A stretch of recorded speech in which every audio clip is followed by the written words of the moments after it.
live, but we are on. Thank you so much, Jason, for making the time. Yeah. Kevin was telling me about just how a little bit of, like your graphic artist. Yeah, graphic artist. First of all, first foremost, a music artist. I make island reggae music. So I looked at your website. Yeah. So I play. I play like the local circuits out here in the States, doing some touring as well. So just pushing the island vibes, man. Grew up in Guam? Yeah, grew up, born and raised in Guam. Left Guam to do music, and I've just been out here in California since. Is Guam part of the U.S.? It is. It's a territory. Territory. Yeah. So if you're born there, you're a U.S. citizen. Automatic. Thank God. Are there still a lot of, because I see Bear posting sometimes things, and I have some friends also from there, and it seems like there's a lot of like World War II kind of remnants still there. There is. There's a lot of like, you'll find like old bombs and explosives sometimes like in the wild, just like sticking out. Still like live. They're still live. Yeah.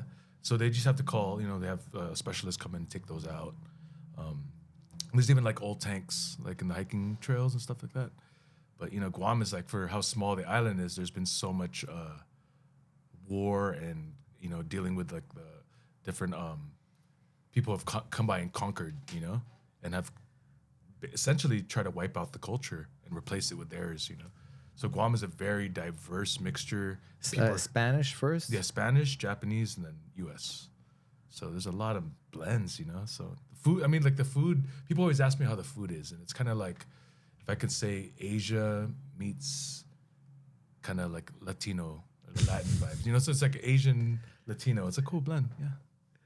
Kind of a little bit like LA, a little bit, right? Exactly, right. There's similarities. A little bit, yeah. Yep. How did you get into music? Growing up in Guam, like when I was growing up back in the day, we would have these, like a lot of storms, like big super typhoons that come through Guam, and you're talking like wind gusts are like 200 miles per hour. So they'll knock out the power, they'll knock out the water, and like, it's kind of like living like very minimal because we didn't have electricity. So there'd be like long times of 6 to 9 months, and those are the times I honed in because we had no power, and like my cousins and friends would jam guitar like by candlelight basically. So we would teach each other these basic island songs, and just a matter of playing with my friends and them showing me songs. I kind of like caught on to that bug, and we just kind of, it's just the original culture. It's like Polynesian. What's the? It's Chamorro. So it's a Pacific Islander. Pacific Islander. Yeah, and like Bear and the Shore Boys, they're all Chamorro as well. So, there's a lot of. I'm actually Filipino. Just born and raised on Guam, but just growing up in that Guam lifestyle. So it's all I've really known as home. Yeah. I remember I went to Guatemala years ago, and they were just talking about how like the ethnicity, right? Like the Polynesians, there's like a current that goes from the South Pacific all the way to Central America. Yes. It's like, what? Yes. Is that real? Yeah, it's like trade routes, right? Seafaring people. It's across the world on boats. Carrying spices, animals, like diseases. All kinds of stuff. Some strong dudes to be able to handle that. Yeah. Speaking of like storms and stuff, to be able to handle the storms and get through to the other side. Yep. They have stories in the islands of like people like tying themselves to like trees, like back in the day. They would hold on to trees and just try to bear through a storm. Like that's a wild thought. I could barely do a pull-up. So how did you get into graphic design and that kind of thing? I was drawing ever since like middle school. I've always been like drawn to wanting to draw and create stuff and paint. So it was always there, and I got I got good at it at a young age, and then I stopped for a long time because music was the main thing. I actually forgot I was able to draw, and then during the pandemics when I picked it back up and just lit a fire, I was like, I forgot I know how to do this all this time, So open up some new neural pathways, right? Yeah, exactly. So it became a thing where music, like I would have a major writer's block, I would just transition real quick into drawing, and then it would just like take my mind off of I'm stuck on this song, and I would just draw, and that would have its own flow, and then I can come back to music. Like even in the same day, I can come back to music and I feel like refreshed.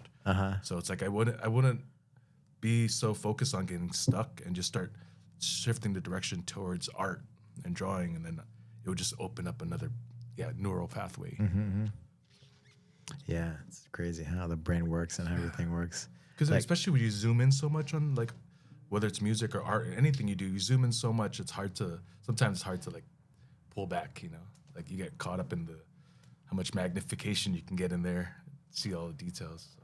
I was talking to Joey Diaz, and he was telling me like you get stuck, right, riding whatever, and he would train jiu-jitsu, and then all of a sudden everything would open up right after training. He would just go and boom, just start flowing, you know, Exactly. riding. Exactly. It's a beautiful thing. The neocortex, right? And so it gets fed from the bottom up, and so like movement and those kinds of things, it's all like from the bottom up, and so that's the path to get to that part, you know. So sometimes it's like some roadblocks or whatever, but you do other things, and then the pathway opens up to the motion is lotion, right? Yeah. It's a beautiful thing, man. But it's like it's crazy how much people can get stuck and they don't realize it, that they just got to do something different. Do something different. And you can come back to whatever you're doing, but just to like, as people, you got to keep flowing with things rather than just like hammering down on one thing. It doesn't really work that way. And I've done that many times in my life, and I realized like that's why I had these stagnant moments in my life where it's like, what's going on here? But now that I'm able to pivot and move around things, I'm realizing. And the same as in jiu-jitsu, right? Yeah. It's like if the pass doesn't work, then try this or try that. Switch it up. Yeah. So, how about fatherhood for you? Fatherhood it's a wild ride. You know, I have a 14-year-old girl and I have an 11-year-old boy. My 14-year-old, she was injured at birth, so she has cerebral palsy. So it's always been a very challenging thing, where she requires like 24-hour care around the clock, G-tube, G-tube, trach tube as well. So it's like very challenging. But I had her at 23 years old. So we had to grow up. Me and my wife had to grow up really fast, right? So, but that's also made us so strong, and like everything else in life is easier to handle because like we look at her and we're like, man, like what we've had to go through with her, it's like there's nothing that can compare to that feeling, you know. So, 14 years. 14 years, man. In Guam, they told us she wouldn't live like past 3 years. Like the doctor said that. So, pretty wild, you know. She's 14 years old, healthy. You know, got a little bubble at home that's safe. It's nice. It's amazing. Yeah, it's amazing. Congrats. Yeah. But fatherhood is a wild thing, man, because you see like how whatever programming you were put in growing up, that you have to break that, or else you just repeat the same thing. You know? So like as far as like my parents were always so busy working, and now me as a creative, I'm trying to be as involved as possible, like and just present. And not just worried about work, not worried about just like making money, you know? It's like making money is important, but to upkeep the household. But what's more important is like the fact that we're raising these humans, and then after we're gone, they're gonna have to deal with what programming we put in them. So I'm just trying to be more aware of that as I get older, especially. That's what really matters, right? Being present, being the example. For the future. Yeah. Yeah, work is gonna come and go. Yeah, always, man. And there's always shifts. Things change. Shifts. Yeah. But our kids are, and they're how they live their lives is forever. They have a wild world to grow in, though. This digital world is crazy, man. I was just telling Valentino about ChatGPT. He's like, "What are you doing?" I was like, "I'm just asking it what I should do." Powerful. That's nothing, right? With all the things that are happening. Scary. ChatGPT is a weird thing though, because like I'm seeing like people who are relying on it a little bit too much, where you kind of lose like the mental dexterity to go through like the struggle of life if like everything can be figured out for you and you're not learning. Like let's say in music, if I just use ChatGPT to like come up with all these ideas, I don't ever build a dexterity to like sit down by myself and come up with something from nothing. Like there always has to be some kind of input from a computer to help me take the next step, right? So for me, what's scary is like, especially these kids. Like my son is also a creative soul, like I am. He draws. He loves music and is starting to play music as well. So I'm teaching him to make music and make art, and I just don't want him relying on that 100% too much as a kid, and just sit there and be like, how do I get this result just with my two hands, yourself, without having to type anything in or rely on any external thing, you know. So, because the more you get better at that, the more powerful you are, like as a creator, you know. It's like different schools in a way, right? Or like the U.S., right? They don't want you using like AI, ChatGPT things, but in China, that's part of it. Part of it, right? Yeah. But does it weaken the general population, or does it help them? There's a give and take, I guess you can say. Right? Yeah, who knows? We'll see with time, right? Yeah. And it's all our perception. I was watching Inception. Have you seen that? Yeah, I have. It's a mind-blowing movie, dude. And I rewatched it this last week, actually. Yeah. Right? Because I really didn't like. I don't know. I didn't really fully get it, so I wanted to rewatch it. And then with the perspective, just your perception is reality, right? Yeah. Or your how you think, right, is the reality, or vice versa. Reality is like your perception. So what is real, right? Are we limited? You're living in a simulation, and what I don't know, like what. Yeah, what's real? It's how we feel, how we think about things, right? Yeah. And if your perception is reality, then there's obviously multiple realities going on with everybody's perceptions of things, So much onion. And so with the kids, right? The kids, they're on technology, so their reality is different than ours growing up without these technologies. Yeah. So is it good or is it bad? Who knows? I mean, it's funny, right? All the reels on Instagram and stuff now with like Generation X, like they were like a certain way, and then the next generation, they're like watching somebody they're playing a video game, right? And then they're watching somebody play a video game, and then the next generation is somebody's watching somebody playing a video game. Gosh. So for reals. Yeah, people like the younger generation gets a kick of watching people play video games. I don't know. I don't get it, right? I don't understand. I personally don't understand. I just feel like, I don't know. It's a wild thought. Yeah, you're watching a screen, watching the screen. Like, where does it end?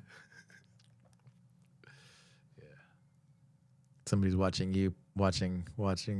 It's a multiverse right there. Multiverse. There you go. You just said it. Different time zones. Yeah. We'll see. We'll see with our kids what's gonna happen. Exactly. And I feel like it's because there's like, let's say in China, I'm sure they're using that to help their potential of their people who are like, as far as those tasks every day that kind of are monotonous, right? Monotonous, exactly. Where save time to get to a goal faster, right? But I feel like in America, it's different. It's obviously a different type of government, So we'll see, man. Different government, different. I talk with some creatives, right? And they always say like, there's always going to be like a human element, right? Like you just we learn the stuff, but then it's like that. It's that finishing piece, right? Yeah. It's the finishing piece. Which is the human touch most of the time. The human touch, and there's something that's you can't, that ChatGPT or some AI doesn't have or get. Exactly. I was talking to a friend, my producer, recently about it, right? With ChatGPT. And as far as creating music, and his viewpoint was basically saying like, ChatGPT and people, if everybody starts using that to make music, in which a lot of people are, in big studio sessions, they're already using that as the forefront to come up with the ideas, so they have something to work off. But all it really does is it just raises the bar. So if you want to be exceptional, now you got to be more exceptional than you were before, because it's a different time now. Things go in cycles, right? So we're going in that direction, and then it's gonna flip, right? More exceptional, but then it's gonna be like the basics is what's cool, right? The super, like back to the basics again, right? Like in Jiu-Jitsu, right? Like for example, closed guard is like it's closed guard, and then with time, like closed guard is like irrelevant, but then it comes back again, like whatever, 10 years later or 5 years later. Things go in cycles, right? Cycles. whether it's fashion, music, art, jiu-jitsu, everything's in cycles. I think the Albert Einstein quote, right, where he's like, you have the biggest decision in your life to make of if the universe is on your side or if it's with you or against you. So I think, I don't know, I think positive. I want to choose to think positive. I agree. That it's going to be good, right? I agree. Perception. Perception, yeah. And we have that choice, right? That's one choice. We do. I think we sound old. Because when computers came out, they were saying this. And then it just keeps going. It's a tool. It is. That we have to just... Yeah, it's like the light bulb, right? The light bulb, whenever 100 years ago. Yeah, yeah, Right, yeah. right. That's what we Yeah, sound like. you just have to go with it, be with it, roll with it, right? Yeah, roll with it. Yeah, that's true. Use it, That's use true. it to do better, be whatever, or be open to the ideas, right? You utilize it, like the whole China thing, them having it in the schools rather. We don't want you using the ChatGPT or the AIs. Like I use it every day, all day long, Yep. And I'm always like I study different ones too to just be, Of course. I don't know, be open to the ideas and the things. Crazy. It's Yeah, a like- tool. Yeah, Some people will like learn how to use a tool but not know how to do it without the tool. but you're saying right, like what matters most is to be present, and that's it. Like you can't be ChatGPT can't be present with you, and you're being present. You want to be there for your kids, Yeah, of or course. for your family. Of Like course. Save some time and be home with the kids, yeah, save some time. That's it. It's a Yeah, tool, right, to tool. give you more time to be able to I do guess what I'm matters talking more most. about like too much, like having too much like reliance on it. That's what I understand. Yeah, I totally understand. Yeah. I think that's all I'm trying to say. But yeah, it's wild. That's what people say about our phones and maps. I know. I mean, remember like back. Take away your phone, can you get home? From here, yeah. Yeah, I remember back in the day when I would come visit Adit here in LA, she was still using the paper maps to get around. That's crazy. Isn't that crazy? Yeah. She's still using the paper maps to see where we were going, like open that big old map Mm-hmm. to find the back streets. I can remember coming home from a show one time, and the freeway, every entrance or exit to the freeway was closed. Or trying to get onto the freeway was closed. So I kept like following the freeway on the inside street. And man, that was a journey. I was like, my phone died. I was not sure how I was going to get home. It was a wild one. But I made it eventually. I just kept following the freeway. Like I think one of the things is like life gets easier and easier with all the tools that we have. And that's why I keep kind of going back to jiu-jitsu, right? Like jiu-jitsu, it's something that's hard and it's challenging, and there's no ChatGPT to figure out like the next move, right? So that's one of the things that kind of keeps us like human and strong and capable, because life is like easier and easier and easier. Driving, like Google, like the GPS, find how to, you don't have to think about how to get anywhere. I think everybody uses like, you don't even like. I mean, if you go down the same roads, then yes, but if you're going anywhere, pretty much because of traffic and everything else, you don't want to think about it. It'll You want to adjust take the best everything route. for you. Yeah, it'll adjust on the fly. But what happens when it's all taken away, right? Like, who knows? I think those things. Me and my wife talk about it too, right? It's like we'll adapt, right? When it comes, we're That is capable. We adapt. That's why we're still here. Yeah, that is very true. The only thing for me is like, okay, the next evolution is like the robots. So as long as we're still human, we're good. Yep. Now we're in a Will Smith movie. Well, once there are robots, then it'll be a different story. Yeah, they're slowly trickling in. Now robots are vacuuming the floor, mopping the floors. Like, I mean, it's it's coming, and there's those what it was Elon Musk called those the opta. What do you call it with the robots? From like the Tesla? humanoid ones? Yeah, Tesla. What are they called? Optimus Prime. Optimus Prime. Is it? What does he call him? Something like that. Okay. Hopefully they can watch. That's the Transformer. That was definitely Optimus Prime. Yeah. It was something like that. Okay. What's the robot called? It's Optimus. Optimus. There you go. It is. Robot Okay. Optimus. Optimus is called. Wow. It's without a the prime. freestanding robot. Just Yeah, and it does all these stuff for you. That's like their future, right? Not even the car. It's just like those things that do all your tasks for you, so you can do what what matters most, right? Spending time and having free time, and not doing the same monotonous things sometimes, right? it's so crazy to think about that. But I think as long as we're still human, I think we'll be okay. The next level after that is just like chip in the brain, and then now Oh man, there was like what's his name? Like I always forget his name. He was a Google engineer. He was a future guy, and he was saying like 19. I don't know. He said like 50, not 19, 20, 2050, something like that. Basically, we're gonna the machines are gonna be smarter than like the human brain, right? They're gonna figure it out and be able to create like humans in a way, the robotic version. And then the robots are gonna have their own like citizenship and IDs and everything else. And like by the end of this century, and he forecasted a lot of things. Yeah. Back to 50 today. years ago. Yeah. But we'll see. We'll see. I think just stay positive, right? Yeah, you navigate. have to. I guess I go back and forth with like a rage against the machine kind of mentality. Call me old school, I guess, but It's okay. Yeah. yeah. Right. We all. I'm just such a fan of like human creativity, Yeah. and like I love it when it's like comes from the most rawest. And place. you grew up in Guam, right? So I don't know. We'll see. Yeah. I try to put my phone down more often than have it in my hand. Use it for maps. You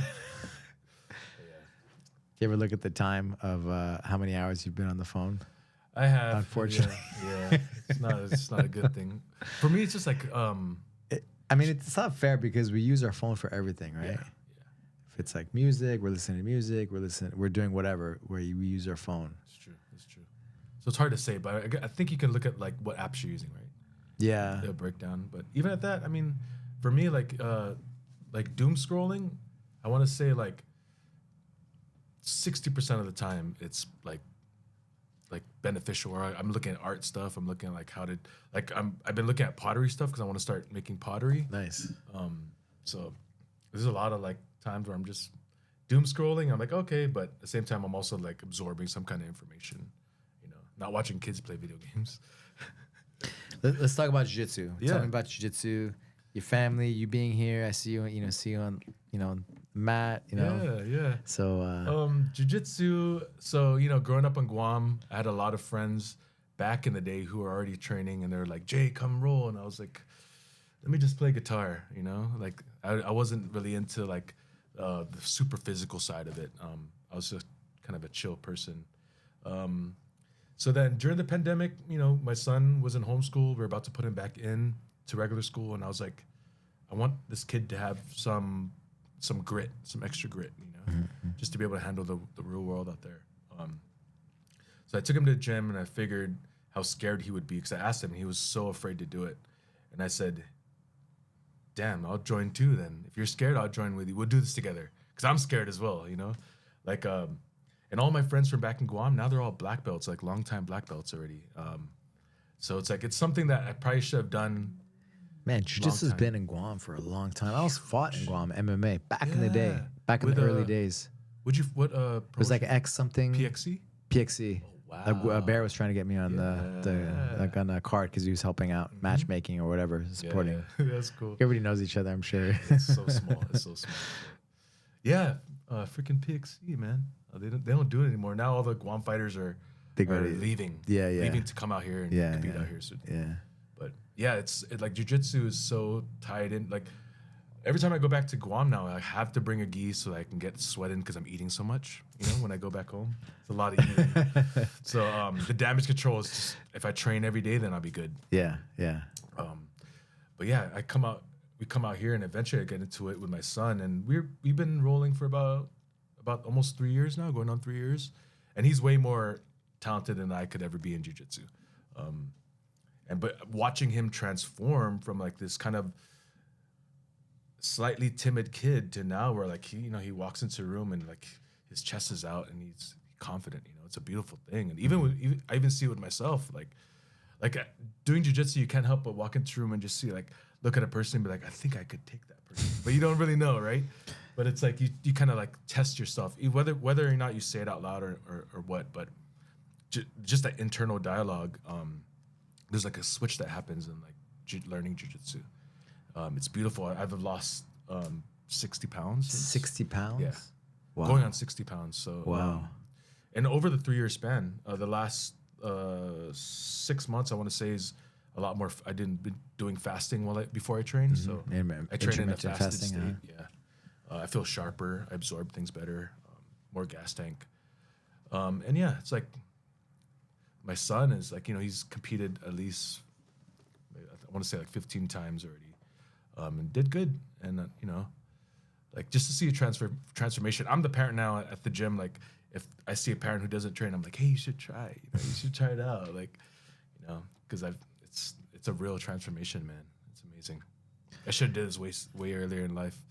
I'm coming on this like 37 years old now. So it's amazing. Yeah, it's amazing. We have Savage, right? He started in his he was almost 70, 60, mid 60s, 67, something like that. Holy cow! When he started. Imagine that. You run into some kid blue belt that went through all the colors, and like it's crazy. Yeah, it's different for everybody, right? We are on our own journey, but for everybody, I think it brings out the best in us, right? It does. How important do you think it is for a parent to train jiu-jitsu? Or what example does that give to your kid? I think what it does is it makes it. If a parent trains jiu-jitsu and the parent also trains jiu-jitsu, I feel like it validates to the child that like hard things are okay to go through, right? Mm-hmm. You see a lot of these parents who are on the sides shouting, especially like competitions. You see these toxic parents just shouting across the room, and there'll be like a really unhealthy, overweight parent. We're at the Master Worlds in this last year. And it was awesome, right? Like the respect, the environment, and then you go over to the Jiu-Jitsu con with the kids, and these kids came from all over the world, and bro, it was stressful. Yeah, I was like, and they're little dudes, little kids, and I'm like, bro, this is crazy. Yeah, like living vicariously through or whatever. It's like something else, right? Yeah, it's like push on their kid, but it's like, how about yourself? Like, push yourself too. Yeah. So I'm always that parent now. I'm like, maybe you should try it out. Get in the mats. Just awesome. jump into a class. So I feel like it's super important for the parent to at least try. They don't have to maybe catch the bug like their kid does, but at least go in there and realize like how hard it is to take a person off of you who's imposing their will on you. Or how can you handle that pressure? So it's a beautiful thing. Makes you more self-aware, right? Everything. We've had so many parents that started bringing their kids in, and they became black belts. And before they started training, they were like, do this, do that to the kid. And once they started training, they didn't say anything anymore. Yeah, right. Because they understood, right? They understood, man. They understood. That's it. Or even like me at like just my son's rolling, even at tournaments or competitions where like I don't feel like I gotta say anything because I'm not like I would probably react the same way in the same situation, right? So it's like not only that, but he understands more about the concepts than I do. Like, so support, right? And support, be a parent, be a dad, be a parent. Just be there through the wins or the losses. Yeah, you know what I mean? Be there, support, encourage. Yep. I always try to take him for like a sweet treat afterwards. Win or lose, like it's not even about that, So yeah, it's super fun for him and super fun for me. Because if we all want to win, we all want to do good, right? Yeah, everybody does. Everybody does, right? But it's the just trying, going for it is where the win is.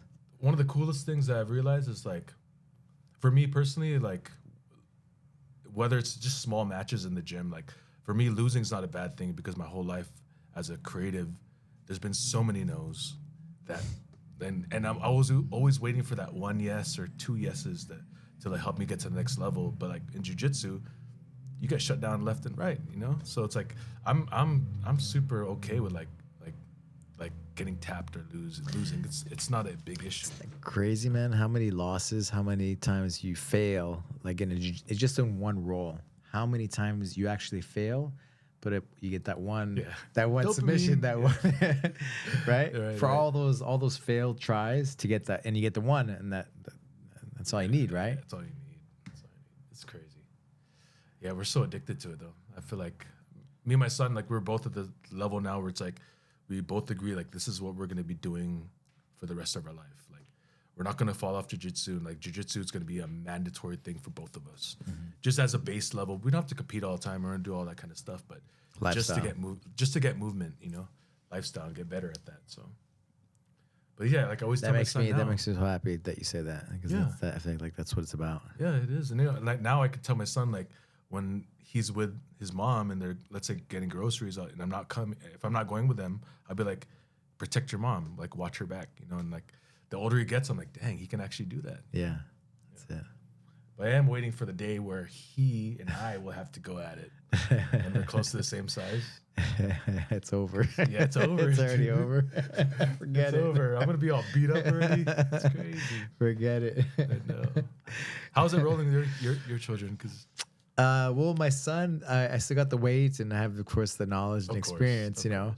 But he's getting stronger, and I'm proud to see him, you know, grow up. My boy, you know, he's doing clean push-ups. Like this week, he was doing clean push-ups, and his body's Strong. developing. Yeah, I just taped up his shoulder before the podcast, so I see his body developing. He's got little pecs now, so it's a matter of time. You know, kids develop different times, right? Yeah, yeah. And then you know, the two girls, they're both good jiu-jitsu, but the one that does the wrestling, you know, she's like a phenom, right? Yeah. So fast, you know.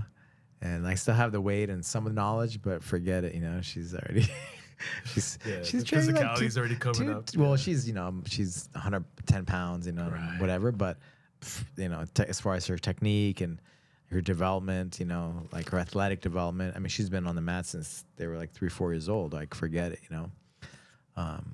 So it's cool. It's right. But we want our kids to, you know, crush us, right? Yeah, yeah. And everything, you know. Eventually, that one day where he's like, I can't Just get be nothing better out of at, it. you know, be better at everything than us, you know. Exactly. So it's cool that, you know, she's able to. Well, I'm proud of that they've been able to grow up here, you know, and all the support they get from everybody, right? Yes, yes. And it's so nice because even if I'm not there, you know, because as they're teenagers, they, you know, they kind of push you away a little bit, you know. So it's cool that I get to, you know, ask people for me, you know what I mean? Like, hey, what's going on, this and yeah. that, and they tell me, and so it's helpful. Different you angle know? to the Yeah, situation. you know, so I can ask like the coaches, I can ask, you know, people here, hey, what's going on? They tell me. So I got eyes, you know. That's good.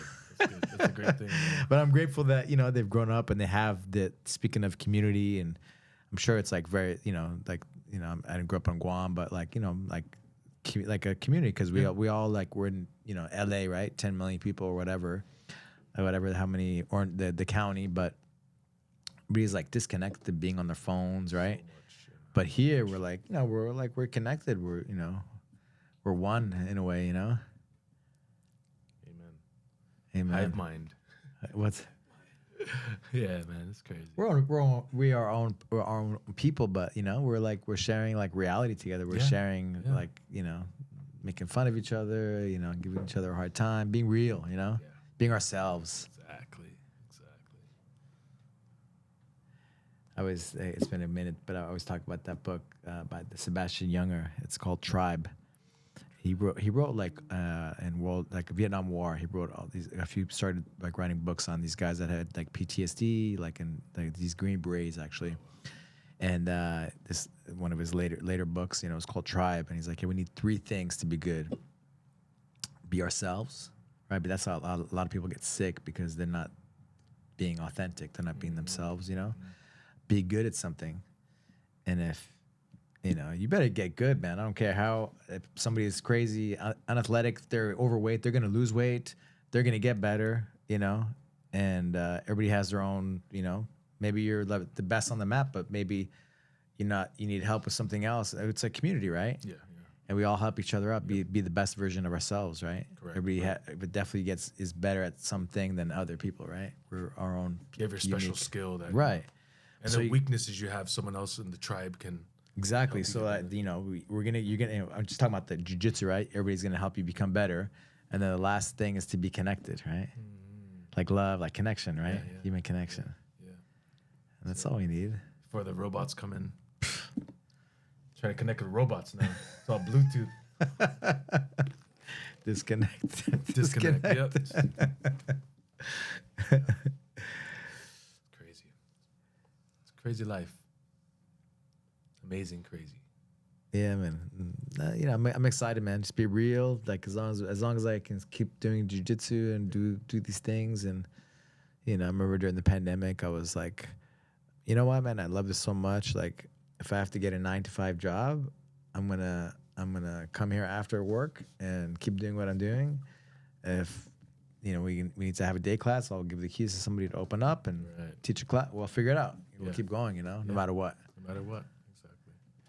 Man, I remember when the acai was just a cart up front. Oh, I used to work at this post-production studio down the street, and I would come for lunch and get like that girl down there with a cart, and I was like, man, just to come here now and look at it, it's like it's a whole thing now. It's amazing. Yeah, it's beautiful. It happened like organically, right? Yeah. Just out of like nothing, right? And well, it's roots of Brazil, this and that, but.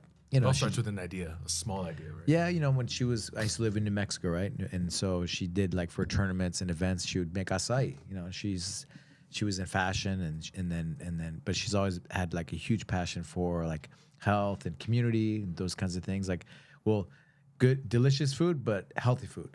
Yeah, exactly. Delicious food, but healthy food. You know, good. That's good for you. Yeah, sustenance.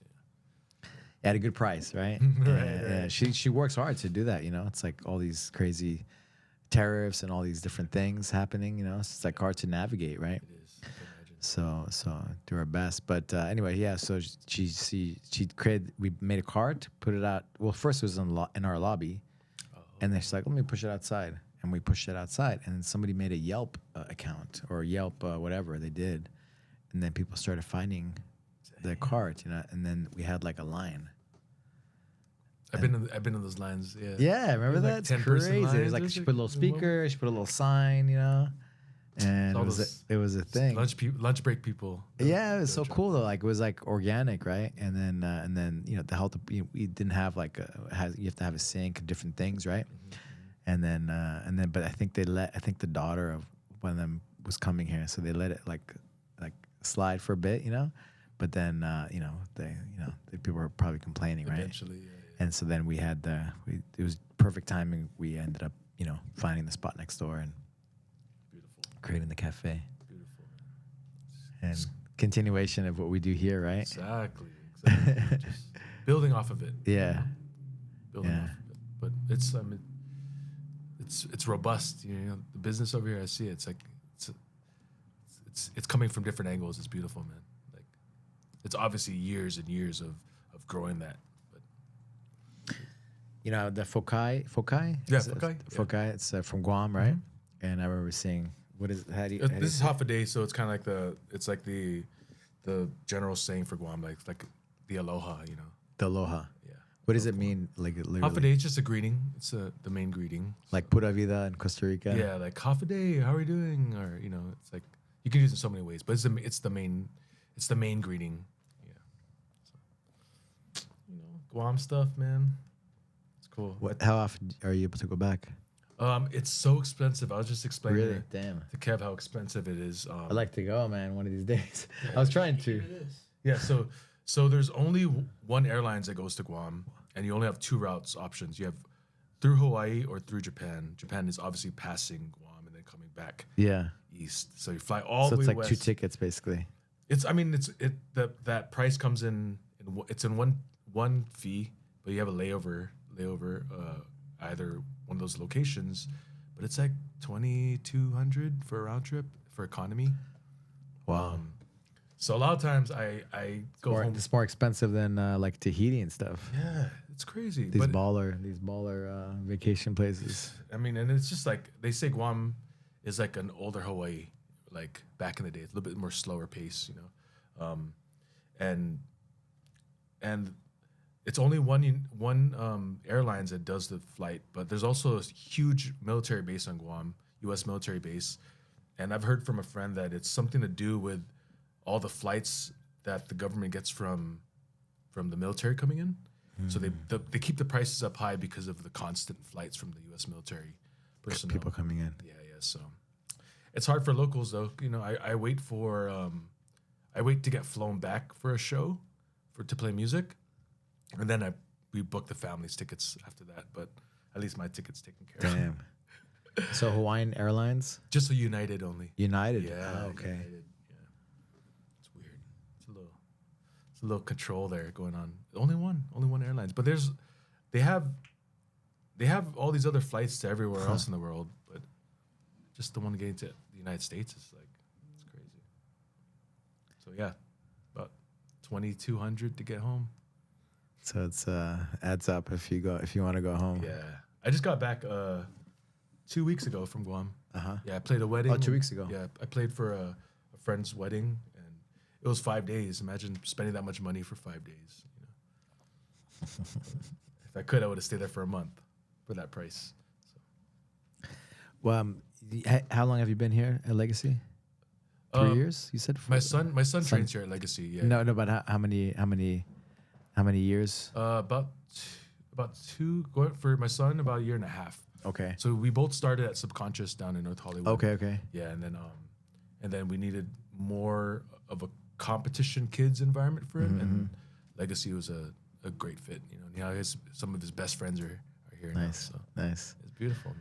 What do you think about what makes like Legacy special, unique I think from being around? Because you've been to other jiu-jitsu gyms and yeah, stuff over the years. Yeah, and I dropped into a lot of gyms too as well. Like a lot of the Guam friends and Guam boys around the country that own gyms. Always drop in and check it out. But I think what's cool about this place is you guys have these different businesses. They're all yours, obviously, but they're all connected together. Where like the gym doesn't just open for class and close right away.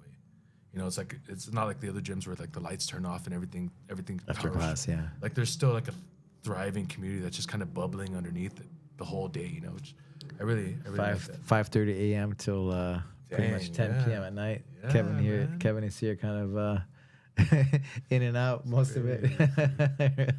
We're joking he's gonna be like Han Solo, like he's like put him in the wall, you know, frozen. It's okay. In the future, you can just do it with holograms. You could be at home, you know.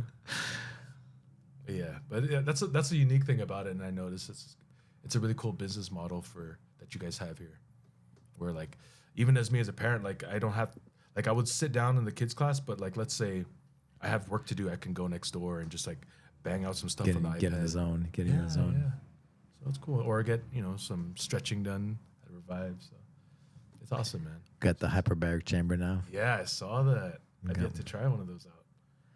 It was what was I saying? Yeah, neurologically, like after like 3 to 5 sessions, you know, and then like your ligaments and tendons and those things, like if you have an injury, right? But even if it prevents injuries, right? It just makes everything work better and oxygenizes all your tissues, right? Beautiful. So everything works better, your organs, just health, you know. Yeah, I remember when my daughter was first born, when he came to California from Guam, they were offering that like kind of service, or like saying that's a hyperbaric? therapy. Yeah, therapy. Yeah. We haven't tried it yet, so I'm curious. But is that the same thing in Dragon Ball Z? That was the chamber in Dragon Ball Z, right? Hyperbaric? Where Goku would like just go in there and get powered up and recover. Stays there forever. Yeah, after his battles, he would go in that chamber thing, like little pod. It's kind of like that, you know. I've done it now because we got a Saturday, so it's my 5th time going in there. Okay. How long are sessions in there? It's like an hour. It takes, you have to pressurize it, so it takes like 15 minutes to put the pressure up, and then it's about an hour, you know. What does it feel like in there? It's like you go up in a plane. Oh, okay. Your ears pop a little bit, you know, and you know it takes like a few minutes to decompress. So if you have to ask them, are you claustrophobic? Do you have panic attacks? You know, so we can, because we can't let you out right away. You know. Oh, I see. You have to wait for the. Yeah, it just takes like, you have to like little by little, like letting the air out. You know. Are there speakers in there? There is. You can take your phone in there, so you can put your music on your phone, and like I was doing work like in there, took a little nap too. Nobody's gonna talk to me. Try that out one day. Yeah, it's pretty cool. But not every, like one of my daughter's friends, I think she's coming off of a cold, so I think it was bothering her ears because of the pressure. Oh, yeah.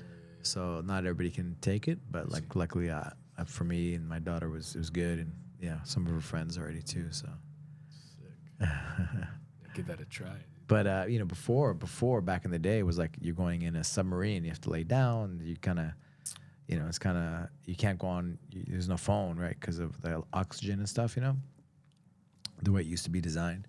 And so it's hard because it's like an hour or an hour and a half, right? It's a long time to kind of, well, you know, we're talking about being like on the phones and stuff. Right. But like you need to be able to be, you know, do stuff, right? So it's hard to consistently be able to do that every day, right? It's okay if you need to, right? But now it's much better because you can nap a little bit and then work a little bit and then get the benefits from the therapy, you know? Meditation in there. What's that? A little meditation. Yeah, man. Yeah. There's like a little red light therapy now. Oh wow.